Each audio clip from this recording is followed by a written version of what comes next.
ओम शांति। 23/11/2024 की मुरली साकार मुरली से हैं। बाबा ने टाइटल दिए, मीठे बच्चे देही अभिमानी बनकर सर्विस करो तो हर कदम में सफलता मिलती रहेगी। देही अभिमानी यानी आत्मिक स्थिति। जब आत्मिक स्थिति में रहकर कोई भी सर्विस करते हैं तो बाबा कहते हैं कि हर कदम में सफलता मिलती ही रहेगी। प्रश्न किया बाबा ने, किस स्मृति में रहो तो देह अभिमान नहीं आएगा? उत्तर दिया है, सदा स्मृति रहे कि हम गॉडली सर्वेंट हैं। सर्वेंट को कभी भी देह अभिमान आ नहीं सकता। करण करावनहार साथ बाबा साथ हैं। हम क्या हैं? सिर्फ निमित्त मात्र हैं, तो देह अभिमान आ नहीं सकता। तो जितना जितना योग में रहेंगे उतना देह अभिमान टूटता जाएगा। प्रश्न दिया है दूसरा एक और बाबा ने कि देह अभिमानियों को ड्रामा अनुसार कौन सा दंड मिल जाता है? जो देह अभिमान में रहते हैं, एक होता है देह अभिमानी यानी आत्मिक स्थिति, एक है देह अभिमान यानी देह का मान शान से जो ग्रसित होते हैं। उत्तर दिया बाबा ने, उसकी बुद्धि में यह ज्ञान बैठता ही नहीं है। जो देह अभिमान में होंगे तो उनकी बुद्धि में ज्ञान बैठता ही नहीं। तो साहूकार लोगों में धन के कारण देह अभिमान रहता है ना, तो वो ज्ञान को धारण नहीं कर पाते, तो इसलिए वे ज्ञान को समझ नहीं सकते। यह भी दंड मिल जाता है। तो गरीब सहज ही समझ लेते हैं क्योंकि उन्हें अभिमान नहीं होता, देह का अभिमान नहीं होता, तो वह सहज ही ज्ञान को समझ लेते हैं। ओम शांति। बाबा ने आगे कहा कि रूहानी बाप ब्रह्मा द्वारा राय दे रहे हैं। रूहानी बाप ब्रह्मा के द्वारा राय दे रहे हैं, याद करो तो यह बनेंगे। सतो प्रधान बन अपने पैराडाइज राज्य में प्रवेश करेंगे। सतो प्रधान बन, तो वो दुनिया पैराडाइज राज्य में प्रवेश करने के लिए सतो प्रधान बनना है, दैवीय गुण धारण करने। तो बहुतों को साक्षात्कार भी होगा। किसका साक्षात्कार होना चाहिए? वह भी बुद्धि से काम लेना चाहिए। बाप ब्रह्मा द्वारा ही साक्षात्कार कराकर कहते हैं, प्रिंस बनना है तो जाओ ब्रह्मा व ब्राह्मणों के पास। यूरोप वासी भी इनको समझना चाहते हैं। भारत पैराडाइज था तो किसका राज्य था? यह पूरा कोई जानते नहीं है। भारत ही हेवन स्वर्ग था। अभी तुम सबको समझा रहे हो। यह सहज राजयोग है जिससे भारत स्वर्ग अथवा हेवन बनता है। सबसे पहले परमात्मा भारत में ही आकर स्वर्ग स्थापन करते हैं।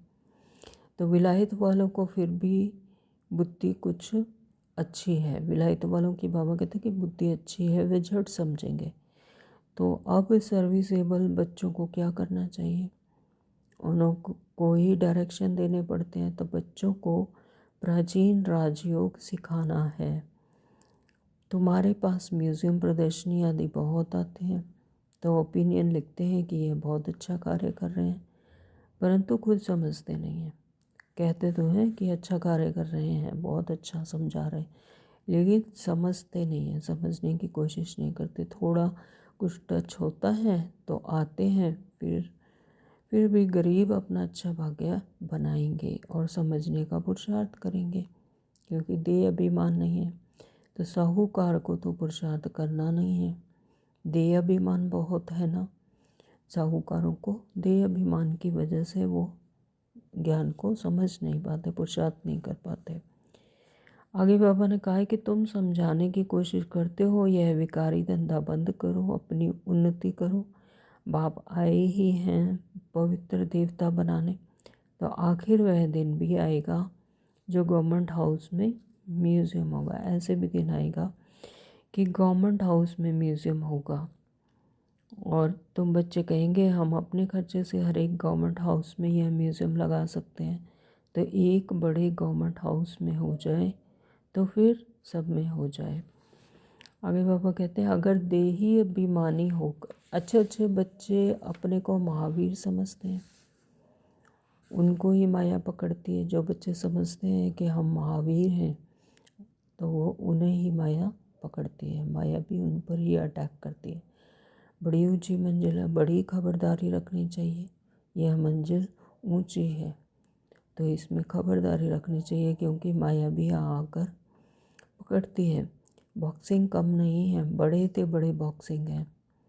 रावण को जीतने का युद्ध का मैदान है। ये ऐसे ही है जैसे कि रावण को जीतने का युद्ध मैदान है।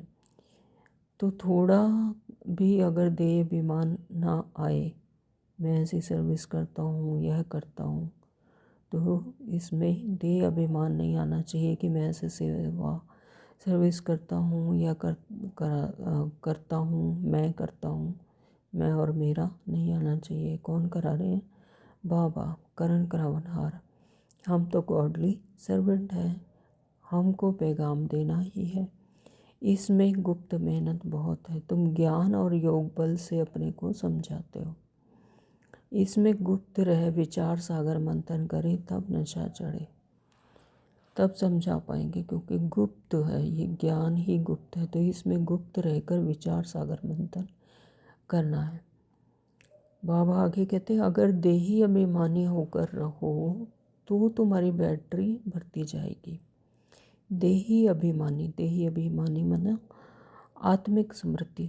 जब आत्मिक स्मृति में रहेंगे तब बैटरी बढ़ती जाएगी, आत्मा शक्तिशाली बनती जाएगी। तो देही अभिमानी होकर बैठे, अपने को आत्मा समझ भाव से योग लगाए, तब बैटरी भर सकती है। गरीब झट अपनी बैटरी भर सकते हैं, क्योंकि बाप को याद करते हैं। ज्ञान बल अच्छा है, योग कम है तो बैटरी भर ना सके। ज्ञान अच्छा है लेकिन योग नहीं है तो भी बैटरी भर ना सके, क्योंकि देह का अहंकार बहुत रहता है। योग कुछ भी है नहीं, इसलिए ज्ञान बाण में जौहर नहीं भरता। अगर योग नहीं होगा, योग का बाण, तो बाबा कहते कि ज्ञान बाण में जौहर नहीं भरता। तो योग का होना जरूरी है। तलवार में भी जौहर होता है। आगे बाबा कहते थे अब तुम ईश्वरीय परिवार के हो, सतयुग में तुम होंगे दैवी परिवार के। अभी ईश्वरीय परिवार के हैं और सतयुग में होंगे दैवी परिवार के। तो अब स्वयं भगवान हमको पढ़ा रहे हैं इस टाइम पर, संगम युग पर, इस युग में भगवान हमको पढ़ा रहे हैं। तो कितना नशा होना चाहिए। हमको कितना प्यार मिलता है भगवान का। आधा कल्प रावण का प्यार मिलने से बंदर बन पड़े हैं, तो अब बेहद बाप का प्यार मिलने से तुम देवता बन जाते हो। बाबा कहते जो करेगा सो पाएगा। जो इस संगम युग पर ज्ञान धारण करेगा, ज्ञान सुनेगा, तो जो करेगा सो पाएगा। देह अभिमान आया तो गिरे। मन मना भव का अर्थ ही नहीं समझते, सिर्फ श्लोक कंठ कर लेते हैं। ज्ञान तो उनमें हो ना सके सिवाय तो ब्राह्मणों के। सिर्फ श्लोक कंठ कर लेते हैं लेकिन मन मना भाव का अर्थ नहीं समझते। दे दे के सब संबंधों को भूल मुझ बाप को याद करो। और बाबा ने कहा है कि यह हिस्ट्री हुबहू रिपीट होता रहता है, कल्प कल्प यह हुबहू रिपीट होता है। तो समझने के लिए भी ब्रेन चाहिए। कोई की बुद्धि में तो बैठना बड़ा मुश्किल होता है। कईयों को समझ ही नहीं आता, देह अभिमान के कारण समझ ही नहीं आता। तो वर्ल्ड की हिस्ट्री ज्योग्राफी है ना, तो यह क्या है? वर्ल्ड की हिस्ट्री ज्योग्राफी।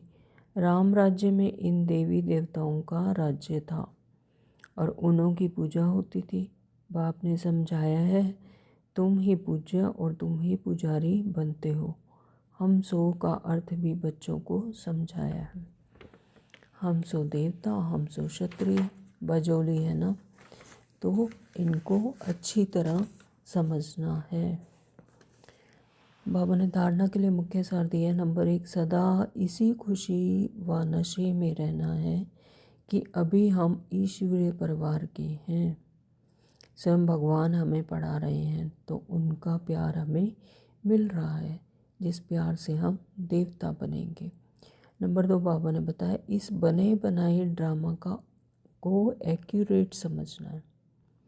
जो बना बनाया ड्रामा है उसे एक्यूरेट समझना है, इसमें कोई भूल हो नहीं सकती। जो एक्ट हुई फिर रिपीट होगी, तो इस बात को अच्छे दिमाग से समझकर चलो, तो कभी गुस्सा नहीं आएगा, है ना। कि जब कल्प ड्रामा हूबहू रिपीट होता है, तो ड्रामा पर पूरा निश्चय कि ड्रामा एक्यूरेट है, तो फिर जब ये समझ आ जाती है तो फिर गुस्सा आ नहीं सकता। दिमाग में ये बात आ जानी चाहिए कि ड्रामा एक्यूरेट है, जो कुछ हो रहा है अच्छा हो रहा है, जो होगा वो और भी अच्छा होगा। वरदान दिया बाबा ने, तूफान को तोहफा गिफ्ट समझकर सहज क्रॉस करने वाले संपूर्ण और संपन्न भव।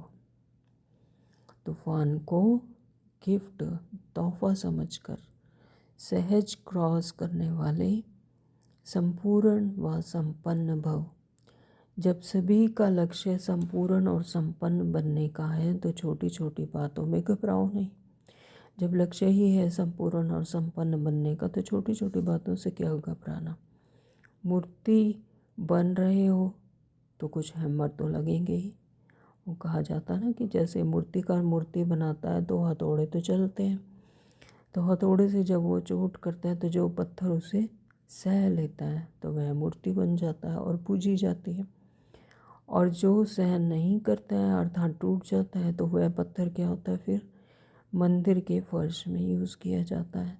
तो वही बाबा कह रहे हैं कि जो जितना आगे होता है उसको तूफान भी सबसे ज़्यादा क्रॉस करने होते हैं, लेकिन वो तूफान उन्हों को तूफान नहीं लगता, क्या लगता है, तोहफा लगता है।